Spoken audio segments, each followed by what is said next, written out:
Why do you believe what you believe? Because at some point in your life, you trusted the information that somebody was giving you. And that someone you trusted told you that a car was a car, a tree was a tree, a bird was a bird, the blue stuff above you is the sky. And that's the way that we began to determine what we believe to be a fact. Most of the things that we believe to be a fact in our lives are told to us through our stories or the news that we hear. So my question would be, if they were deceiving you with the stories they tell you, would you be able to recognize that? So we've all heard the term conspiracy theory. Personally, for me, I've never really had time to get into any of that because, frankly, I'm working all the time and I don't have the time to look into Bigfoot or aliens or flat Earth or 9/11 conspiracy or the JFK assassination. It's just, it's not anything that I really have any backstory on.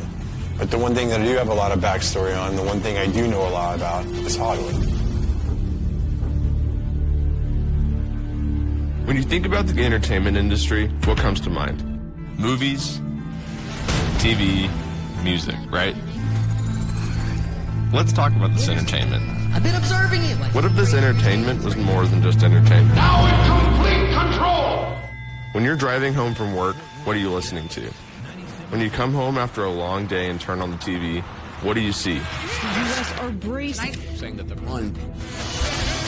Think about all the content you've seen throughout your whole life. A lot of it has actually made us who we are today.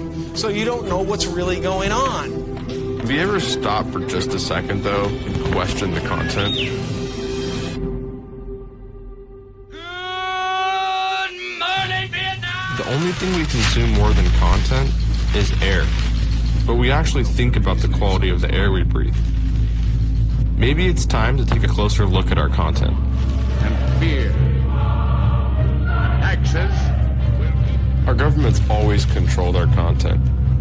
The fight for freedom. We've just never paid attention. Freedom of speech. Message received. The police occupy our community. To work with the CIA to destabilize foreign countries. This media that we're consuming at such a rapid rate, we need to slow down and think about what we're consuming. Bullshit going on. What if the people in charge didn't have our best interests in mind? Now we have to ask ourselves, who's influencing our content? Is the CIA involved in Hollywood? Yes.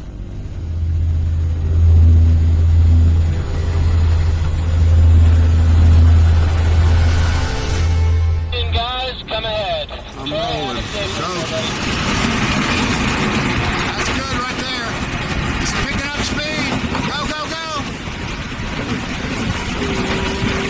Go, go, go. Go, go, go.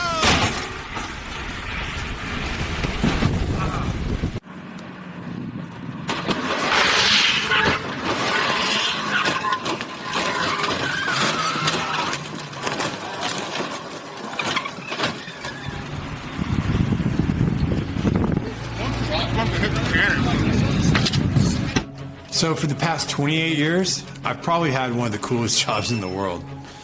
I was a professional stunt performer. I've worked with some of the biggest stars.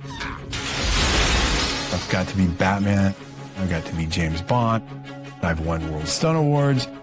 I am in the Screen Actors Guild. I'm in the DGA. I'm in the WGA. And last year, I got into the Academy, the Oscars. I worked my way up from being a stuntman to being a fight coordinator, to being a stunt coordinator, to being a second unit director. Action! First big job I get, I'm on Batman Forever. And I'm walking around set and I'm pinching myself. I'm looking over, there's Tommy Lee Jones, there's Jim Carrey, there's Val Kilmer, there's Drew Barrymore, there's Nicole Kidman. And I'm like, how did I get here?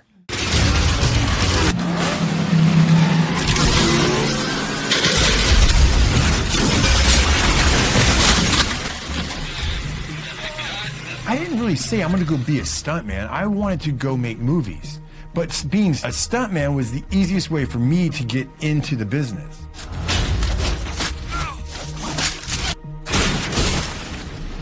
I didn't want to be an actor because like, pretending to be a character.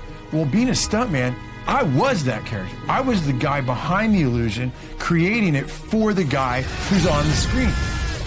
I jumped out of that helicopter. I was in that fireball. I did whatever was being asked of the job.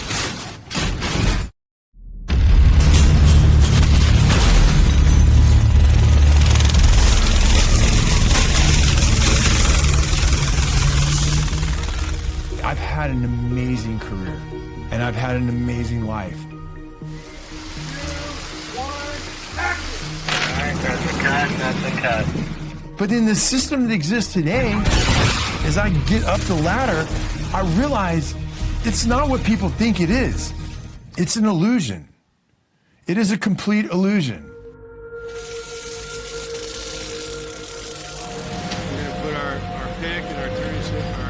In 2014, I was working on a television show up in Portland, and I had a catastrophic injury. I've done this stunt probably variations of it 20 times over my career. It was nothing. It was a small fall down into a stairwell. I did the first take fine, the second take, I knew I could do it better. I went up and I fell over the rail and I landed on the pipe down below and I burst fractured my L2 vertebrae and I was paralyzed from the waist down. When you are injured, when you are catastrophically injured and it changes who you are, I knew from that day I would never be the athlete that I once was. And I always told people as a stuntman, the worst possible injury you can get is a lower back injury. You can break your legs, your arms, whatever, but if you injure your lower back or your hips, your pelvic region, you're done. There was 2 years that I didn't think I would ever live without pain.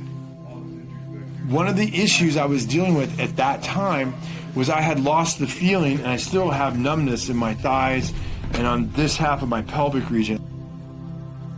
I was going to physical therapy, and the lady looks at me and she goes, "This isn't really helping you. You're way more advanced than this stuff." And I go, "Yeah, I do this every morning." She goes, "Well, what's the real issue?" I said, "The real issue is my pelvic region." And so she said, "Okay, well, there's a woman who works here, and she is a pelvic floor therapist." So, how I met Mike, I met him, his spine was broken and he had partial paralyzation of his pelvic floor area. We help people when they have problems with the most important functions in your life, bowel, bladder, and sexual function. So one day we're in the middle of therapy and she stops me and she says, "Mike, I feel like you have really dark spirits over you. Can I pray for you?" And I was like, "Pray for me?" I'm like, "Yeah, sure, pray for me. I don't really believe in that stuff anymore, but yeah, go ahead, pray for me." So she prays for me. And I was kind of thinking while she's doing it, okay, this is weird, but okay, whatever. So for the next 2 or 3 months, I would go, and then every now and then she would stop me and she'd say, "Hey, can I pray over you?" I was kind of a little bit disgusted with his personality because he was all about himself and money, and I think the Lord had a lot of work to do in terms of humility with him. He made it very clear that he thought I was crazy, but he let me. After she stopped one day, and I said, "You are either 100% batshit crazy, or you think all this is real in the spirit world." And she looked at me and she said, "Michael, I am one of the only pelvic floor therapists in Southern California at the time. And when these satanic people and these evil people do their rituals to little girls and women and boys, who do you think puts them back together? I do. It's completely real, and you need to look into it." My awakening, it didn't happen at church the way that some people find God. I just pretty much had given up my faith, and I'd given up where I was at, and I was just kind of at the point where I was like, okay, well, I'm going to have the best time I can here, and when I die, that's it. I still wasn't sure if it wasn't 100% crazy or not, but I was reading these articles and looking at these things, and I was like, I've seen things at parties. I've seen artwork. I've seen statues. I've seen things in some people's houses that just seem to be mimicking occult stuff I'm reading about. So I was like, maybe there is something to this. I'm just going to say this.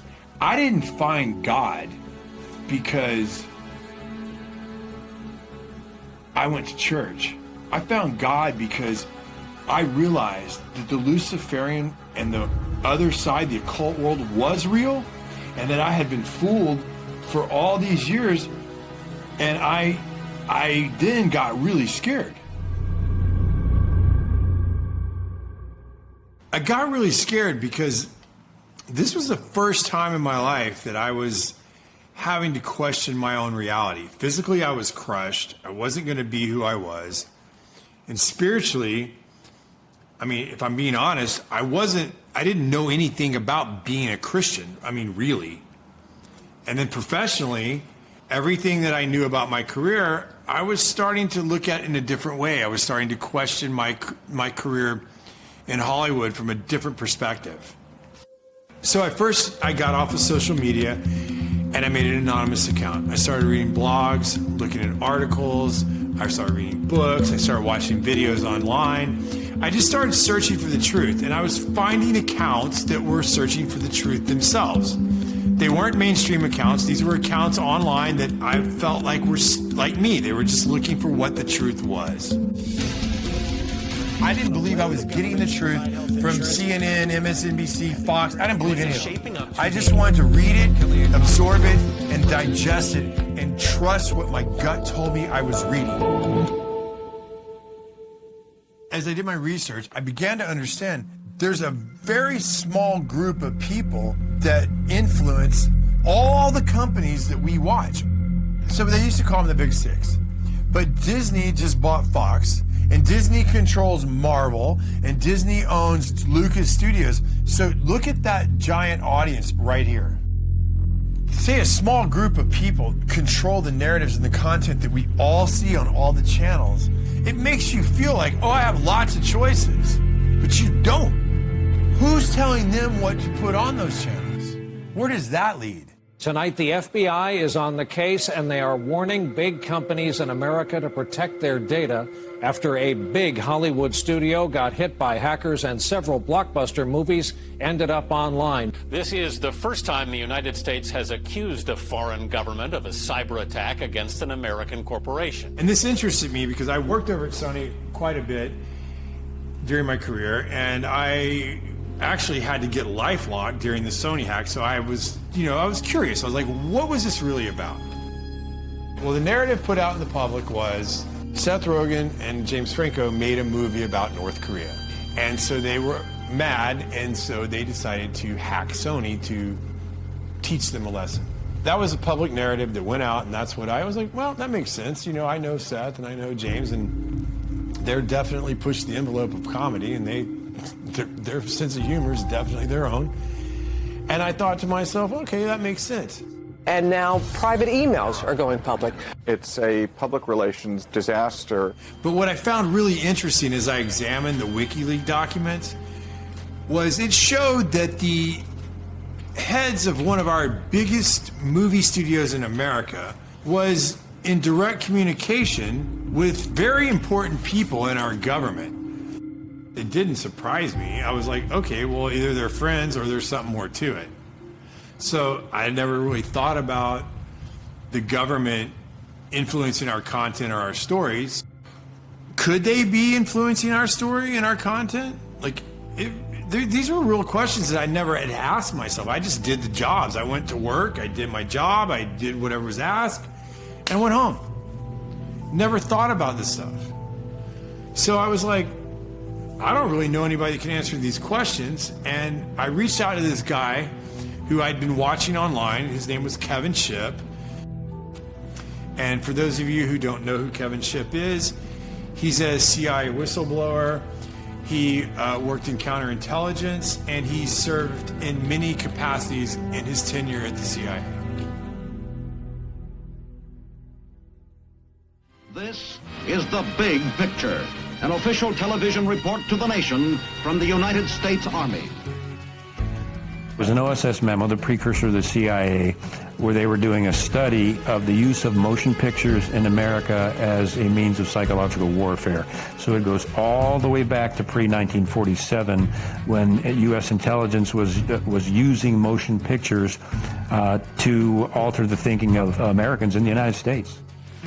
The morale of our troops is high. The laughter, music, and general entertainment which comes out of a single small package like this one have helped to build that morale. The CIA is funneling information into Hollywood. Hollywood is putting out in the movies, and the population believes it.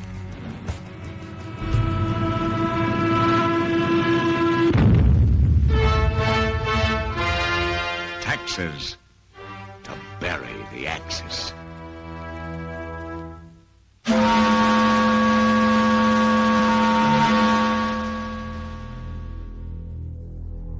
This document right here is a FOIA document. Anybody in America, anybody can request this. It's the Freedom of Information Act. And in the 40s, they were telling you they controlled the radio stations. They controlled most of the mainstream media. They're telling you right here that motion pictures are used as psychological warfare. Why would they stop doing it? At no time has the CIA engaged in any political activity or any intelligence activity that was not approved at the highest level. Alan Dulles groomed and recruited Ian Fleming, and Dulles and the CIA actually helped Fleming write his books and paint the CIA in a favorable light. And they also, Dulles helped produce Thunderball to make the CIA and agents look like honorable, cool people. The CIA actually helped him write the books and write the script for that movie. And then the president of MPAA was actually providing intelligence to the CIA as an operative in that position in Hollywood. Mr. Fleming, in your books there's a great amount of detail. Is this detail based on personal experience? Do you make it up? Where does it come from? Well, I can say it's 90% from personal experience, really. Of course, if I started sticking too close to the true espionage work of today, I should be in trouble with the Official Secrets Act in England, even supposing I had access to information.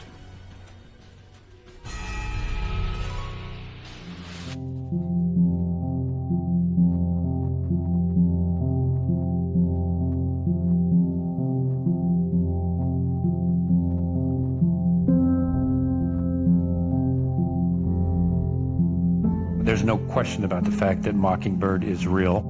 It started out paying journalists in major media, Pulitzer Prize-winning journalists, to print fake stories that the CIA wanted in the press and fake interviews.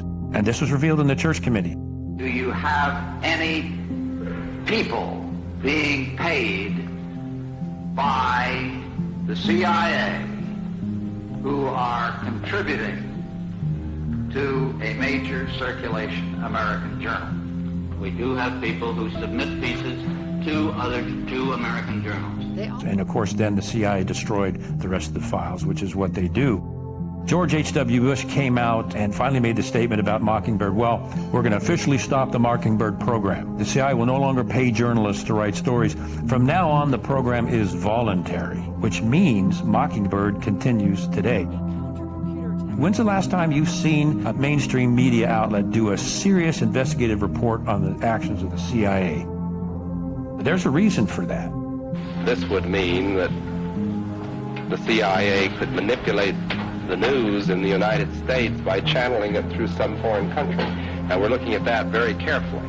You say that continues today? Well, I would think probably for a reporter it would continue today, but because of all of the revelations of the period of the 1970s, it seems to me that a reporter's got to be much more circumspect in doing it now, or he runs the risk of at least being looked at with considerable disfavor by the public. I think you've got to be much more careful about it. platforms to push their own personal bias and agenda to control exactly what people think. And this is extremely dangerous to our democracy. This is extremely dangerous to our democracy. This is extremely dangerous to our democracy. This is extremely dangerous to our democracy. This is extremely dangerous to our democracy. This is extremely dangerous to our democracy. This is extremely dangerous to our democracy. This is extremely dangerous to our democracy. There is something about the way the CIA has been functioning that is casting a shadow on our historic position of freedom, and I feel we need to correct it.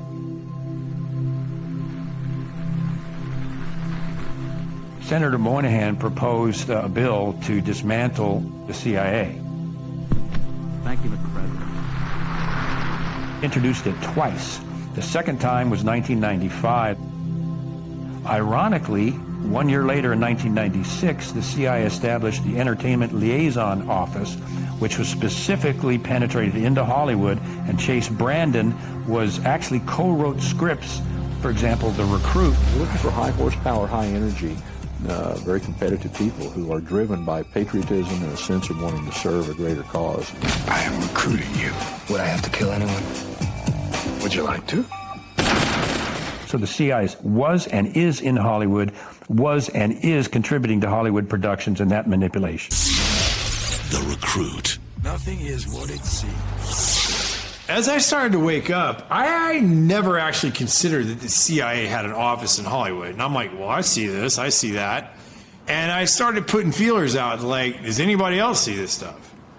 And not many people were awake.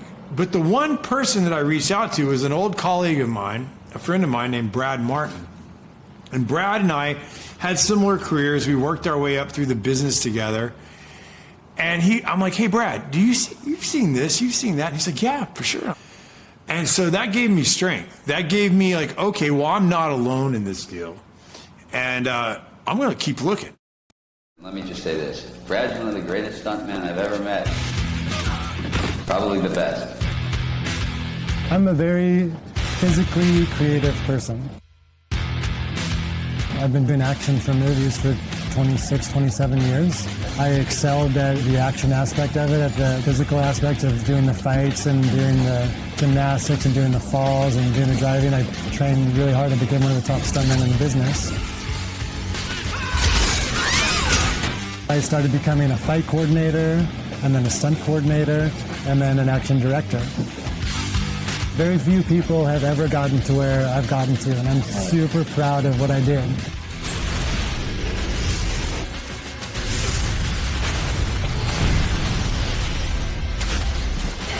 I mean, I had a very idealistic view of the movie business, and I've been disillusioned a few times. It feels very much like there's an agenda in every movie. I realized that it was more of a machine, and it was more of they just needed content to put out there for the masses. I stopped really watching TV. I stopped really watching movies. And one of the reasons why I stopped watching movies is I got into my research and what's going on in the world right now, and all the corruptness and all of the plot twists of reality. And I started realizing that reality is 20 times more interesting than Hollywood. I mean, I was a Hollywood buff. I loved all of those movies, but now they're meaningless because I know what's going on right now actually has purpose and has a meaning, and there are consequences. And once this story is told on what's happening in the world right now, and all of the powers that be battling each other, it will be the greatest story ever told. Like, for instance, I saw something on History Channel talking about how the CIA helped Disney buy all the swampland in Florida. Well, why on earth would they do that? His lawyers in charge of purchasing the parcels had served in military intelligence during World War II and knew how to keep a secret. And they used several different companies, none with Disney's name, to acquire the properties. Now I go down this rabbit hole of what does the CIA have to do with Hollywood, or at least with Disney? Washington, D.C. is definitely in Hollywood. I have seen documents of the DOD and the CIA writing to the studio heads, guiding them in certain fashion. There's a lot of things that people would talk about that are conspiracy theory, but there's some things that ring true with me. It's like, oh wow, that makes a lot of sense. Another program developed by the CIA after World War II was called Operation Paperclip. It's been depicted in many movies, including Disney's Marvel series. Operation Paperclip after World War II. SHIELD recruited German scientists with strategic value. Thought I could help their cause. Operation Paperclip, and this is something people need to know because it has been so covered up and mocked and berated and claimed to be a conspiracy theory. And by the way, the term labeling people as conspiracy theorists was invented by the CIA to deflect any attention over the JFK assassination. They invented that word as a way to shut down any scrutiny or this critical investigation of what they were doing. So they started that whole ball rolling. In terms of Operation Paperclip, it is documented. There's absolutely no question about it. Alan Dulles, CIA director, was an associate of Heinrich Himmler of the Third Reich.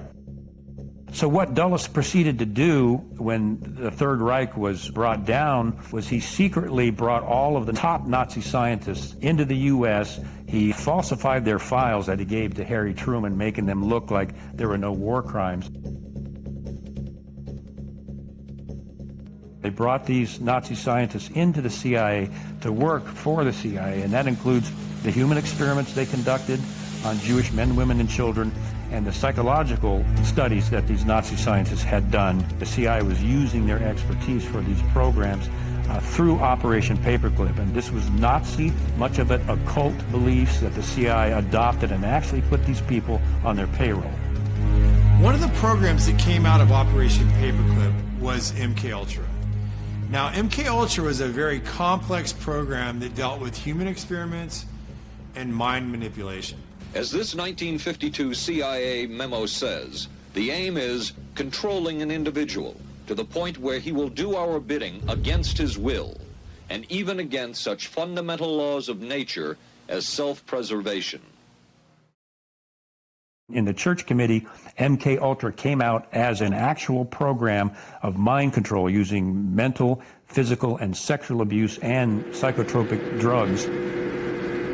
Lysergic acid diethylamide, LSD. It was one of the first times that anybody had run into a powerful drug that was different than anything else that they knew anything about. A decision was made at the highest levels of the CIA to do testing on unwitting Americans. At Ravenscraig, Dr. Cameron went further with drugs and electric shock treatments than any researchers in the MKUltra project dared. His aim was to wipe the mind clean. Then he would implant new messages by forcing the patient to listen to a hypnotic repetition as many as 250,000 times. This was called psychic driving. He would give the patient intensive electric treatment.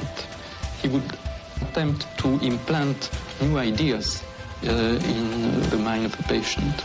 Now, to a layman, it would appear that Dr. Cameron was trying to take the slate and wipe it clean, the slate being the mind. In other words, brainwashing. Exactly, that's a very good comparison. Brainwashing. Yes, right. No.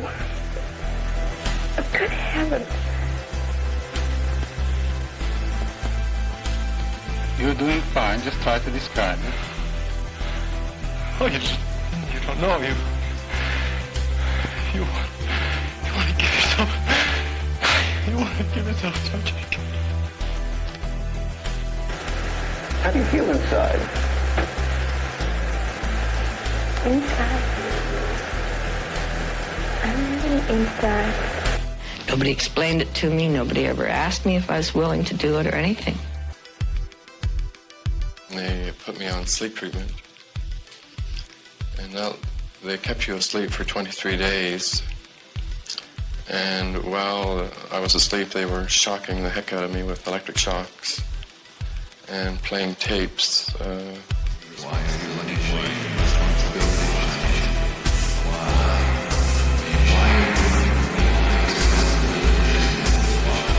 It was really, like a concentration camp. Well, that's what Peter that is. You mind if I look this way? You look that way. Nothing for you to watch here, but you're going to talk to me as we go along. They couldn't go any further because CIA Director Richard Helms destroyed all the CIA's MK-Ultra documents, and they had to rely on coached witnesses. So they were never able to dig even deeper. What they got was bad enough. It was never terminated. There's no evidence that it was ever terminated. No documents, no nothing, and not even an admission by the CIA that it's been terminated. How do you feel? I'm feeling better, thank you. Feeling better? Are you sleeping well? Yes, I'm sleeping better now.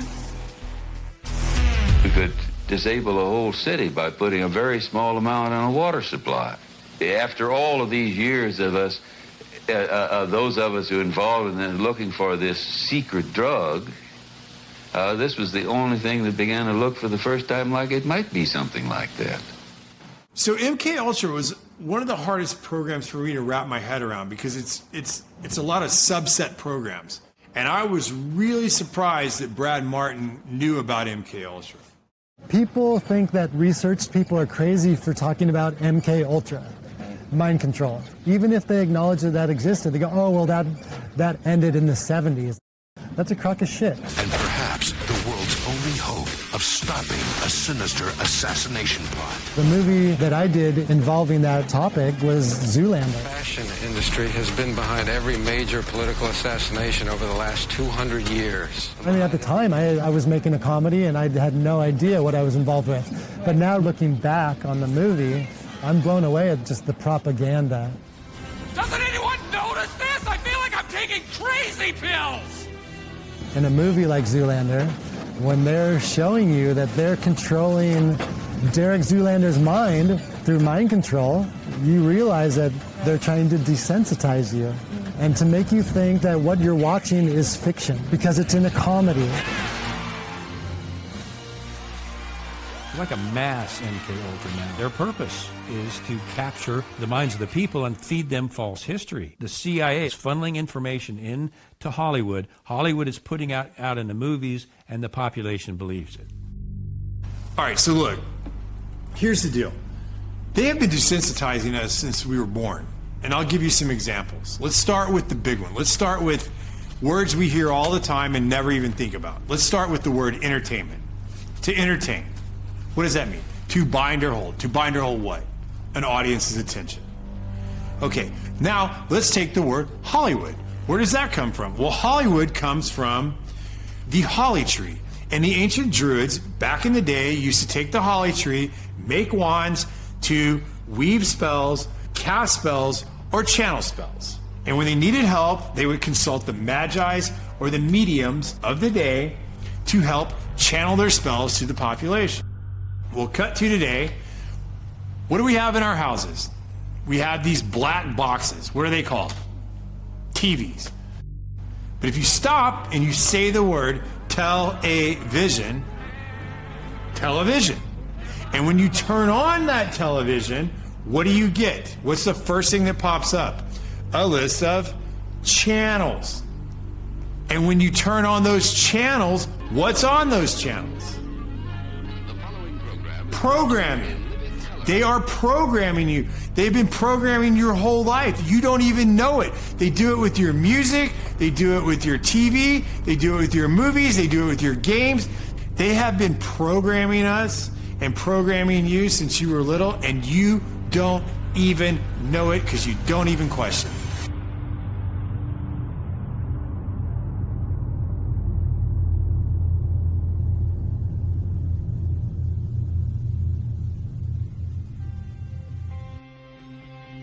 Starting in 1900, we entered a previously unimaginable time of modern technology. Advances that allowed the rulers of this world to construct and direct our stories in ways we previously never imagined. As a result, new techniques to control the population were realized. These are the people from the companies that we have trusted to deliver us our news and tell our stories. This has always been about controlling what we as the population think and hear. They help create our culture and influence our society. We as citizens only trust them because as a society, we think that the gatekeepers have our best interest in mind. The dangerous, edges here are that he's trying to undermine the media, trying to make up his own facts.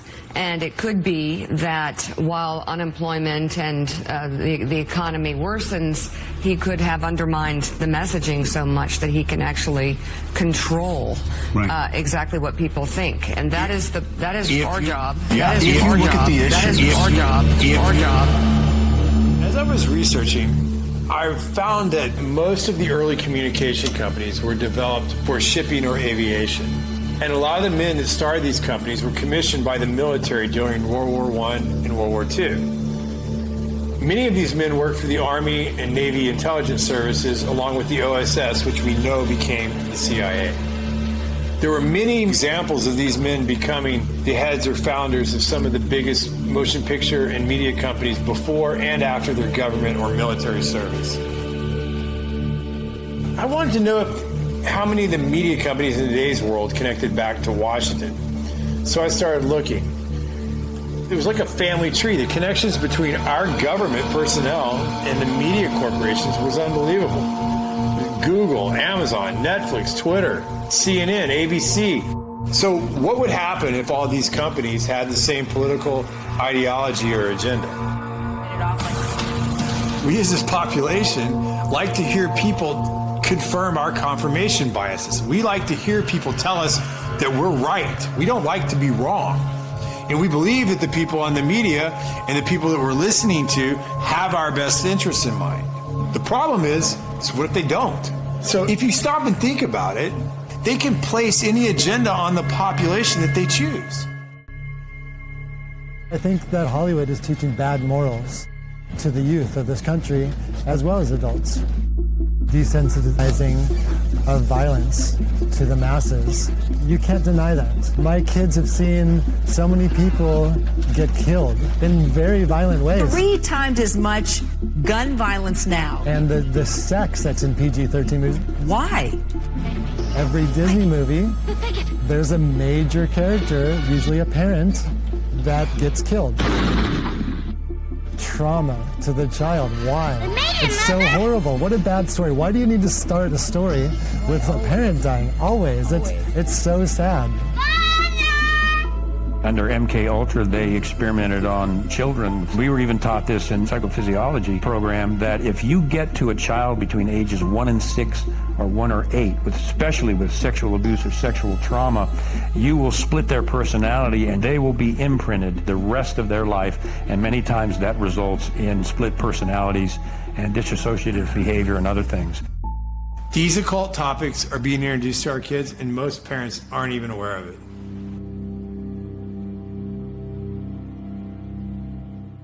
So the biggest surge with this occult type material took place in the late 60s and the early 70s with movies like The Exorcist, Amityville Horror, The Texas Chainsaw Massacre, Halloween, and Roman Polanski's Rosemary's Baby. And coincidentally, this same time period, it parallels the rise of the Church of Satan in Los Angeles, and it was founded by a guy named Anton LaVey.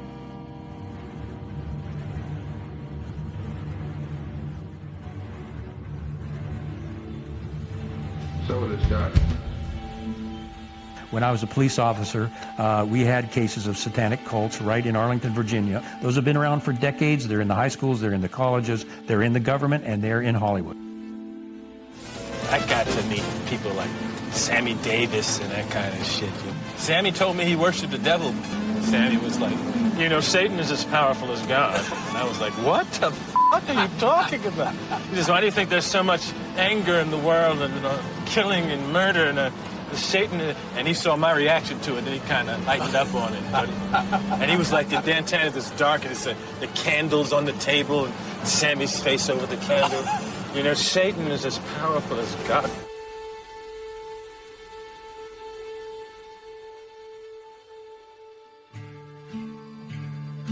From our point of view, it really makes no difference whether you pray to a father god or to a mother goddess or to an entire gaggle of gods and goddesses. Michael Aquino was a high-level officer in the National Security Agency. He was and is, you'll see him today, a practicing Satanist. He created the Satanic Temple of Set, which he still runs. He was a high-level NSA officer. He's a member of the association I used to be in, the Association of Former Intelligence Officers, AFIO. He's a member of that. He's plugged in big time to the intelligence community, and he wrote a paper called Mind War. And Mind War was about psychological operations against populations, including the domestic population, using Satanist techniques and tools. Aquino was first involved in MK-Ultra operations during the Vietnam War as part of the Phoenix program. No, first, I've been involved in intelligence and psychological operations for about 40 years in all levels of it and across the intelligence community. You are a lieutenant colonel in the United States Army. Correct. Now, and how does the Army feel about you being head of the Temple of Set? The Army has known about my religion for the entire span of my Army career, which began in 1968. The Army has paid very little attention to it, the same as it would to anybody who is, say, a follower of Hinduism or of Buddhism or any other slightly unusual religion today. He occupied a position at the Presidio, which was a training facility for the U.S. government, and it was uncovered that he was running a pedophile ring. I think 50 kids came out and fingered him as the guy that had done sexual acts on them as children. It went to trial. He walked from the trial successfully because he had a good attorney, despite the fact that there were multiple witnesses that said Aquino, through satanic rituals, had abused them as children. There's no question that he's a practicing Satanist. Just watch any one of his interviews. On this altar is one of a number of daggers, which we may use in our rituals. This one happened to belong to the commanding general of the most elite unit of Germany's infamous SS. Was concerned with black magic and occultism research in general. Anything that it could find that had to do with the origins of the human race, destiny of humanity. The perverted view of the occult held by Heinrich Himmler was of an evil magic that could help create a new master race. Wewelsburg Castle is where he performed his ceremonies. I have been to the Wewelsburg, which still preserves Heinrich Himmler's ritual chambers to this day, and have conducted a black magical ritual in the so-called Hall of the Dead beneath the Wewelsburg. This particular dagger is inscribed to our comrade in the Leibstandarte Theodor Wisch, Brigadeführer, a Major General in the Waffen-SS. And on its blade, it bears the inscription, Mein Ehre heißt Treu, or my honor shall be known by my faithfulness. Aquino's thesis stated that enemy populations could be subdued by inflicting a state of psychological terror and feelings of imminent destruction. He discusses the use of psychotronic weapons and electromagnetic weapons that influence the mind. By extremely low-frequency signals, piggybacked on broadcasted radio, TV, or microwave communications in order to influence and manipulate the thoughts and feelings of the target population.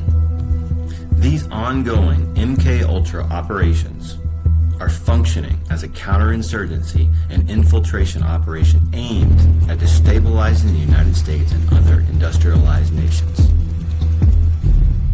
I give the CIA a total credit for sponsoring and initiating the entire consciousness movement, counterculture events of the 1960s. History will judge the role of the CIA and other intelligence agencies in unwittingly contributing to the counterculture of the 60s through their intense interest in LSD and other hallucinogenics. But for the moment at least, the argument can be made that the CIA helped usher in the age of Aquarius.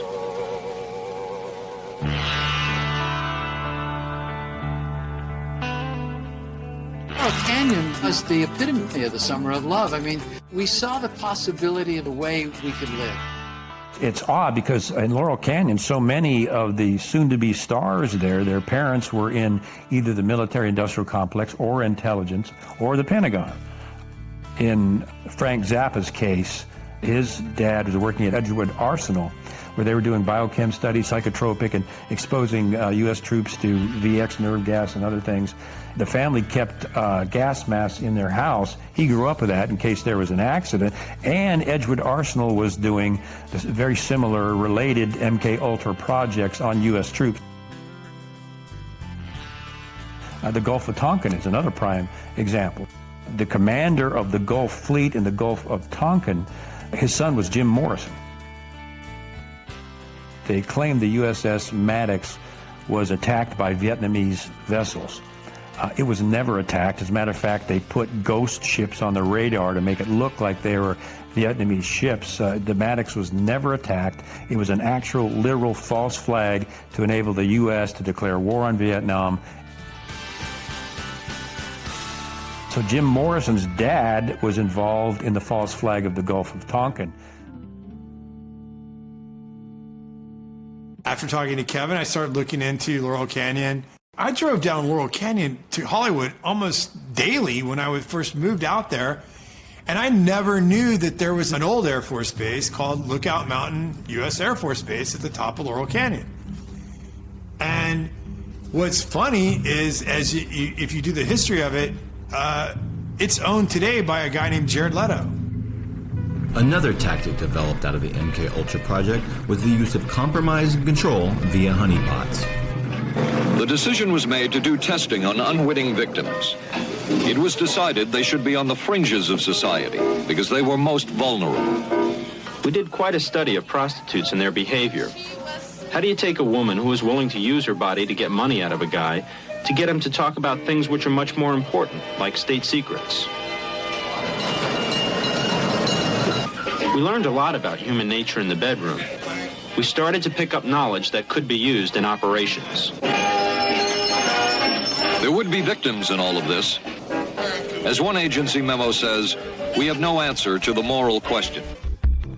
That's one of the CIA's favorite tactic, are honeypots. And I work with CIA psychologists, and they're dirty. I always felt that every house should have its own secret panel.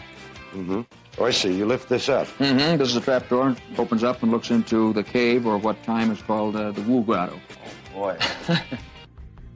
They're running blackmail operations where they're getting very well-known government and private industry elite people in compromising positions at the Playboy Mansion, on Epstein's plane, on Orgy Island, and they're photographing them.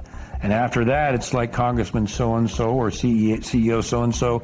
I wouldn't bring that up if I was you, because we got photographs of you with a 14-year-old girl on Epstein's plane, for example. And you talk about shutting somebody up permanently, that's how they do it. What happens in the grotto stays in the grotto. Okay. Look, it's pretty simple if you think about it. To control the population, you have to control the people messaging the population. Some of these stars have 20, 30 million followers. That's more followers than CNN, Fox, ABC, NBC. These people have to be controlled. They can't just go off a message and start saying whatever they want to say. They have to be somewhat reined in. They have to be controlled, or they do not get the platform to have the voice that they have. Forget the politicians. The politicians are put there to give you the idea that you have freedom of choice. You don't. You have no choice. You have owners. They own you. They own everything. They own all the important land. They own and control the corporations. They've long since bought and paid for the Senate, the Congress, the state houses, the city halls. They got the judges in their back pockets. And they own all the big media companies, so they control just about all of the news and information you get to hear. They got you by the balls. It's a big club. And you ain't in it. You and I are not in the big club. And by the way, it's the same big club they used to beat you over the head with all day long when they tell you what to believe. All day long, beating you over the head in their media, telling you what to believe, what to think, and what to buy. The table is tilted, folks. The game is rigged. And nobody seems to notice. Nobody seems to care. Good, honest, hard-working people, white collar, blue collar, doesn't matter what color shirt you have on. Good, honest, hard-working people continue. These are people of modest means. Continue to elect these rich cocksuckers who don't give a fuck about them. They don't care about you at all, at all, at all. Man, You know? And nobody seems to notice, nobody seems to care. That's what the owners count on, the fact that Americans will probably remain willfully ignorant because the owners of this country know the truth. It's called the American dream because you have to be asleep to believe it. If you stop for a second and you just look at the bigger picture and you check out for a minute and you kind of compare the ancient times to today, well, back then they had like what, demigods and gods. They were like Achilles, Hercules, Apollo, Mercury. All these were demigods. And that's who the people in those days looked up to. Well, today we have all these people like Jay-Z, Rihanna, Beyonce, Lady Gaga, Katy Perry. In film, we have Brad Pitt, Will Smith. We have all these big stars. And the way they prop them up and they put them up on stage is like they're gods or demigods. In this room are some of the most important TV and film executives in the world, people from every background, but they all have one thing in common. They're all terrified of Ronan Farrow. He's coming for you. He's coming for you. Look, talking of all you perverts, it was a big year. It was a big year for paedophile movies. Surviving R. Kelly, Leaving Neverland, Two Popes. Shut up. Shut up. I don't care. I don't care. Most people don't want to cross the psychological line that this stuff is going on. And we all have a mental defense mechanism. It's like finally admitting there's an elite pedophile ring. I mean, most people just don't want to go there. And the same is here. Psychologically, you lose your safety, your security, and whatever innocence you have when you realize that this stuff is really going on. And it's a chore to cross over that barrier and realize, oh my gosh, this stuff is really happening. And that's why it takes critical thinking. The people have got to look at this stuff critically and see what they're being fed so they can cross that psychological line that they just refuse to see it when it's right in front of them. When Kevin said there's an elite pedophile ring, well, I'm thinking to myself, this is a hard thing for me to come to terms with. Now, it made me start thinking about conversations and things I'd heard, but I'd never saw it. It's not out in the open. And to me, I was like, no one could do that. Because, I mean, if I saw someone hurting a kid, I would kill them. I mean, I would literally kill them. I would never allow someone to hurt a child in front of me. Things Kevin was saying were things that were hard for me to cross the barrier. I did not want to believe it. I didn't want to go there. But as I went down this journey, I forced myself to go consider, what if this is real? And the only person that was talking about this stuff was a girl named Liz Crokin. And the media had declared her completely out of her mind. But as I started researching some of the things she was reporting on, I was like, there's truth to what she's saying. So I want to talk to her.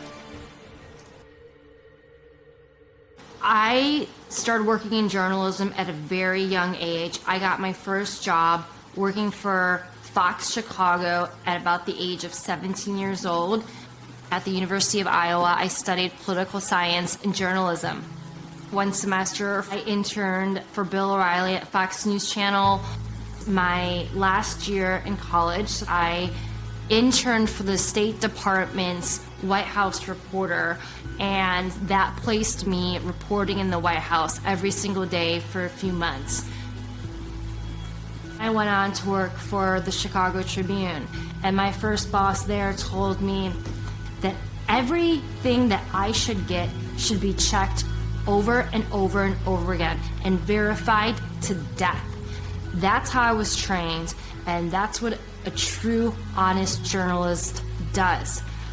I started covering local politics and local hard news, and then eventually I got my own column for 7 years where I interviewed tons of celebrities and politicians and musicians, and worked at Us Weekly, and then at one point I worked at In Touch Weekly magazine.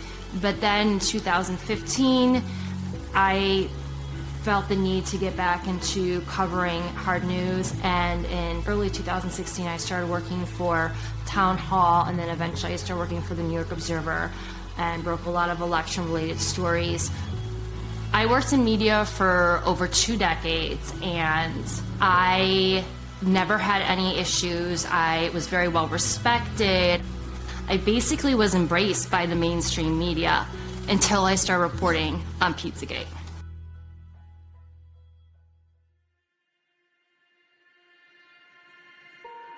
Now, when Pizzagate came out, the media tried to turn Pizzagate into something that wasn't.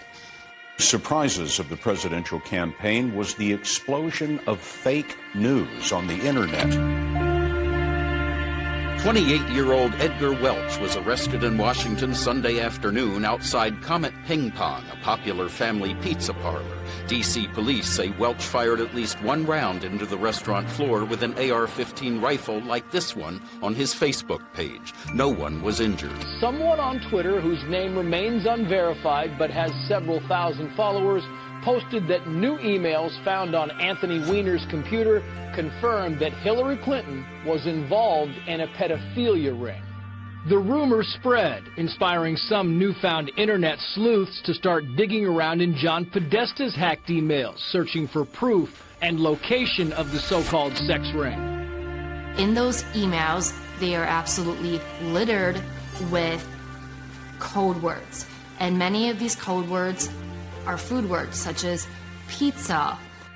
Somebody said to me, "Hey, Dave, search for pizza in Podesta's emails. And once you go down that rabbit hole, you never really emerge the same person." It was obvious from the get-go that these words were code words for something else because the context that they were used in did not make sense. To be clear, not one single email in the Podesta emails discusses child sex trafficking or pedophilia. That is a fact. But there are dozens of what seem to be strangely worded emails dealing with pizza and handkerchiefs. Investigators say that those words in the emails about pizza and the talk of handkerchiefs is code language used by pedophiles. There is some kind of code language. They're just not talking about pizza, folks.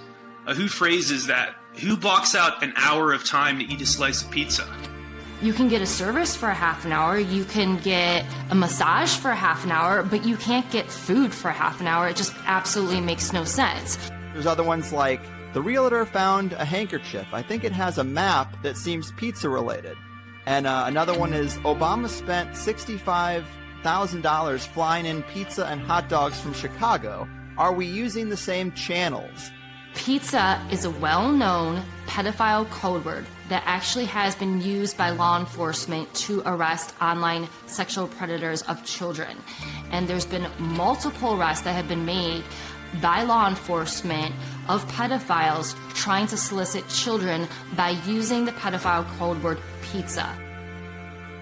2007 unclassified FBI document. That document, according to the FBI, contains commonly used symbols by pedophiles to express their preference in children. Notice this one on the end, the triangle. That image signifies something called boy love. The pizza place next door to Comet Ping Pong Pizza, Besta Pizza, well, this was their logo until only a few weeks ago.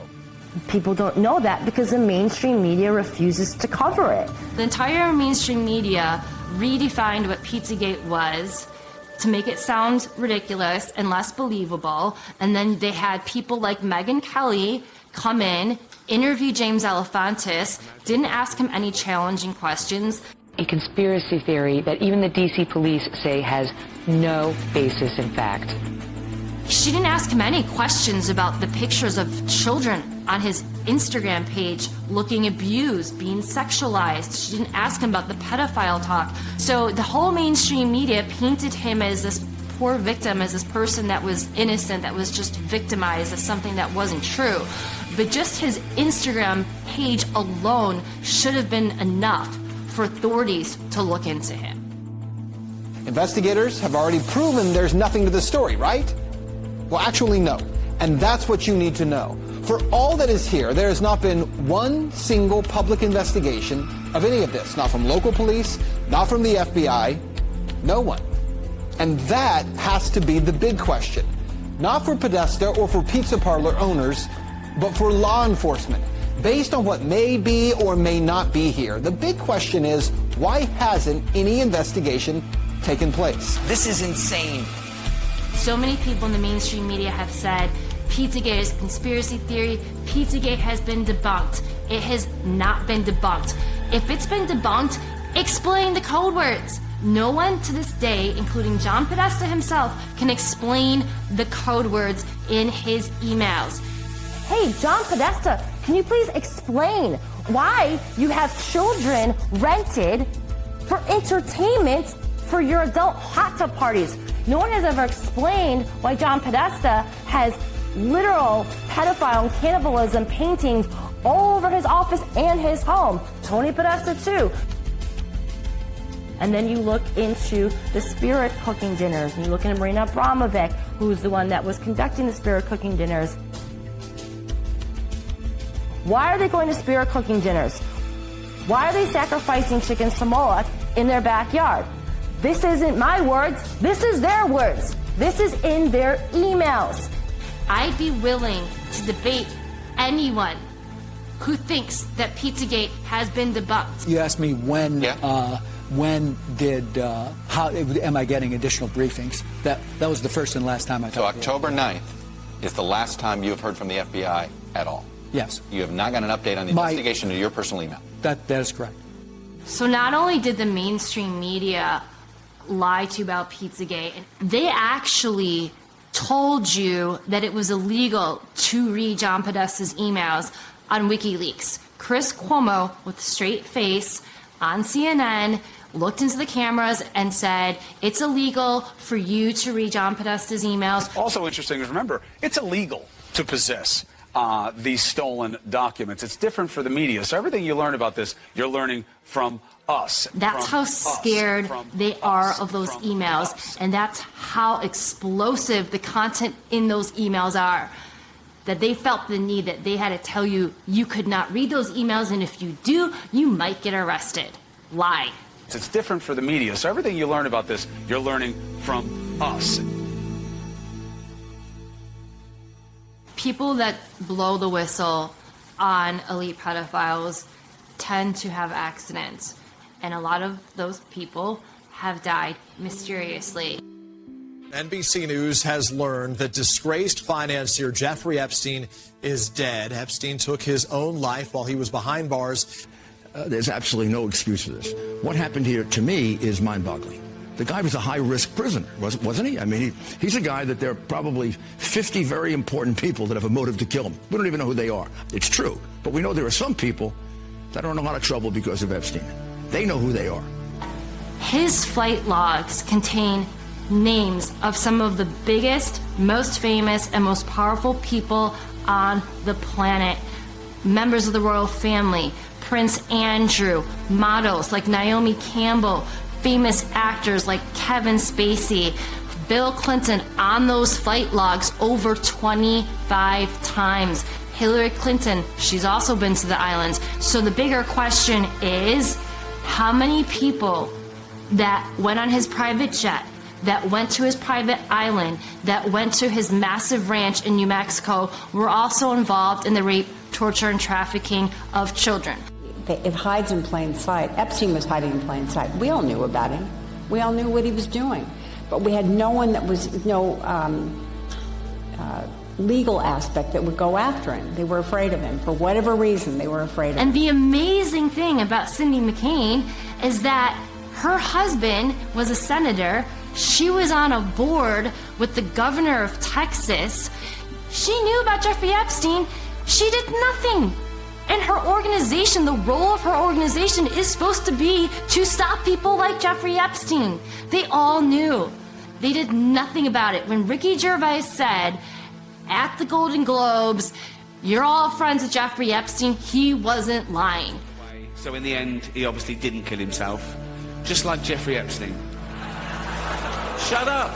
I know he's your friend, but I don't care. You had to make your own way here in your own plane, didn't you? Right. But and how many of those elites have been to his island?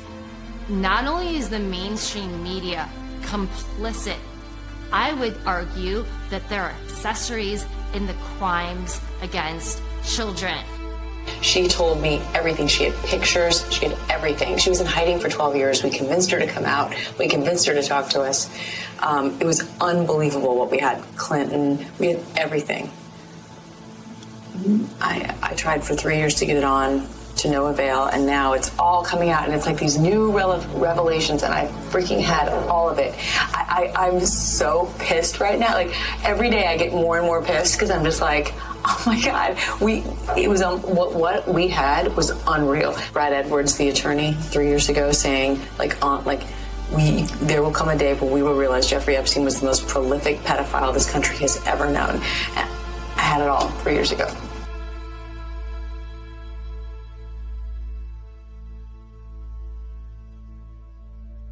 Then what happened in early 2018? Keith Raniere, who ran the NXIVM child sex trafficking cult, was arrested. Who else was arrested? Allison Mack. She's a famous celebrity who was on Smallville. She was also arrested for being a member of this cult that was involved in trafficking children. And not only trafficking children, they were running preschools down in Mexico. And NXIVM is another example of how these elite pedophile rings exist, because this was a massive organization. This was funded by really wealthy people, including the Seagram heiresses, Nancy Salzman and Claire Bronfman. So obviously they were using those preschools to traffic children. And the cult also engaged in human torture experiments on some of their members. And there actually was a civil lawsuit that was filed by 90 of their victims just the other day. So I imagine we are going to hear more about the human experiments, the torturing, the sexual abuse, and the child sex trafficking in this civil lawsuit. And a lot of the techniques that we see in this cult are very similar to the techniques that our government used in the MK Ultra program. He was branding women with Keith's initials, and they were like, well, what's the bad thing exactly about that? Everyone in the outside world, aka the real world, is like, they're branding women? So I left. I went to the executive board and I said, I want my photos back, I want my videos back. The branding session was filmed. I want all of that back, I want my collateral back. None of that happened. And it's the same fear, mind control, and you'll be destroyed if you get into the upper elites. And if you get to that point, if you start revealing anything, they have the same system to completely destroy you, destroy your career, blackmail you like Epstein, catch you, film you in compromising positions.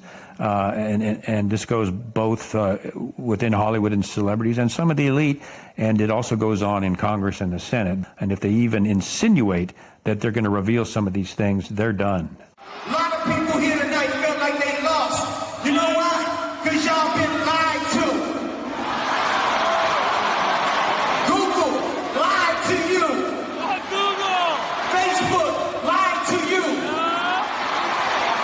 Radio lied to you. The powerful people that be, whether it's the music industry or the movie industry, you are only allowed a certain level of success if you are willing to join their club, if you're willing to be part of their secret society, or if you're compromised. They will not let someone obtain a lot of fame and power if they can't control you. A classic example, at least for me, is Katy Perry. Katy Perry was a gospel singer, very talented, but she was going nowhere. And she got up to Hollywood, and basically they said, you want to be a success? You play by our rules. You step into the occult, and you start putting that in your videos. And now she's doing videos with her in hell, with satanic themes, and she's what? Highly successful. You see that over with Lady Gaga, who came out and actually said she was so tired of being handled and manipulated, she had to take a break. That this is this young, outrageous girl, wears strange clothes. She's into extremes. She's experimental. She have 43 million people on the Twitter following her, whatever she do, little monsters. And she came really very humble to my house and asked me if I can teach her. We made this workshop in the woods, and she was such a good student. She never cheated. She really went much farther than I asked her for. She is a limitless human being. As myself, a self-proclaimed pop performance artist, want to go home and slit my wrists, and I am nothing. I have achieved no sense of art. She is so boundless. To čuli za performance zbog Lady Gaga, odjednom su počeli se interesuju za moj rad, tako da je prešla sam iz te, mislim, normalne kulture u mas kulturu, što je... Marina Abramovic, of course, is in the Podesta emails, and she's the one that conducts the spirit cooking dinners. She said that Marina did an exercise with her where she stripped her completely naked and left her in the middle of the woods to fend for herself and find her way back. Those are the kinds of things that people who are behind the MK Ultra programs do to children that they're mind controlling. We know Marina Abramovic is a Satanist. You Google Marina Abramovic's name in spirit cooking and you will find hundreds of pictures of Marina Abramovic's events where they will have, for example, a cake that looks like a human being and they'll depict human cannibalism. And they claim they're not engaging in cannibalism. And you will find A-list actors and famous politicians and other very famous and successful, powerful business people at her events. They literally have food that look like human beings on dinner tables. He's Italian and Greek, I mean, you know. And a very good cook. And a very good cook. And I'm sure there's something very nefarious about that risotto recipe. So...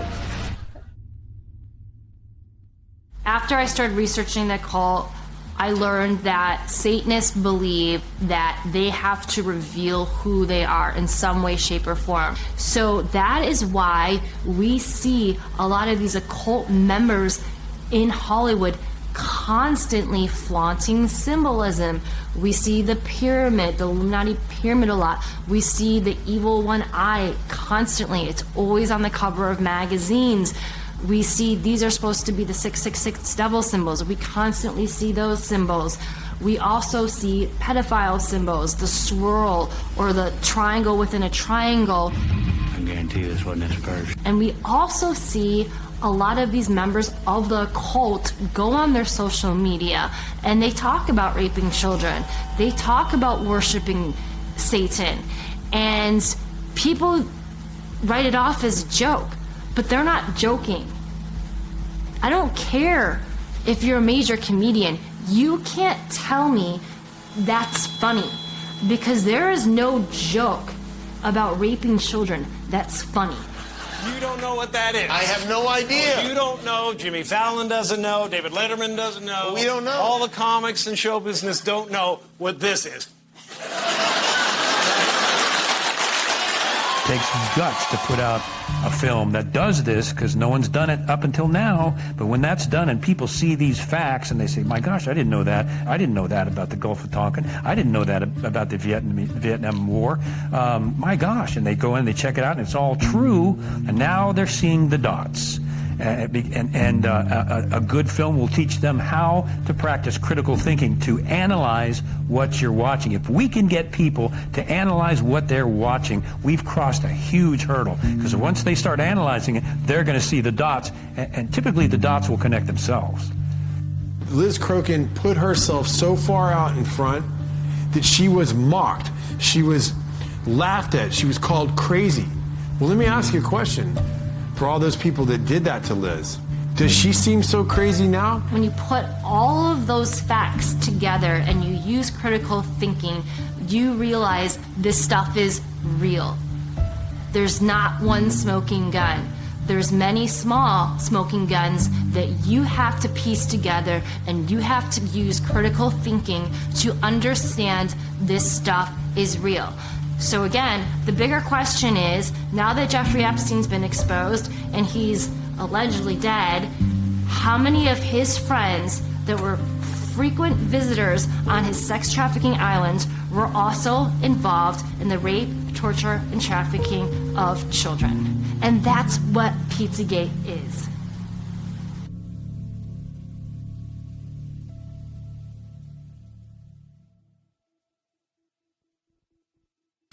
I guess what I'm asking you all to do is just disconnect for a second, stand back, look at the lyrics of your songs, look at the agendas of the movies, look at the messages of the media that you're absorbing. Because it's impossible to say that all of it's bad, like all of Hollywood's bad. That's not true. Like it's like saying all of the CIA is bad. There's a lot of good people that work in both industries that aren't bad people. But if the people that control the narratives and the agendas are not good people, and they have different agendas, they can put that on you and you won't even notice it unless you stand back and look at things objectively. I can't compromise anymore. For me, that's not what life's about. I want to send a good message to my kids, and I want them to know that at the end of the day, their dad did what was right. And their dad fought for the good things in life. If I could ever get the opportunity to make movies that send out good messages, and then people start realizing that they can be good, and that they can jump on the bandwagon of good, that's the next phase. People start believing it. It's the same thing with desensitizing with the violence. People start believing that it's okay to kill somebody, or watching somebody die isn't a big deal. When people aren't helping other people in need on the streets, there's a problem in this world. But this could all be changed right now. The reason why I'm doing this documentary is because I want to be one of the first people to come out and say, hey, it doesn't have to be like this. We are good people. Humans are good, and we can make the world a better place. Because the money and the technology to make this world a better place is there. It's just been covered up and controlled for so long that it's time for it all to come out. And maybe I'm the catalyst for something better. What does the media look like in the future? Well, to me, what I would hope is that it's not filtered. I would love to build a platform or build some sort of system where artists could connect directly to their audience. I want to make products and tell stories that bring humanity together, that bring compassion, that bring love, that bring forgiveness, that bring inspiration and courage back to the audience without having the influence of violence or gratuitous sex or gratuitous death or gratuitous horror. Because those are things and images that get stored in our psyche and our soul, and I don't think that's the way that this earth was intended to be.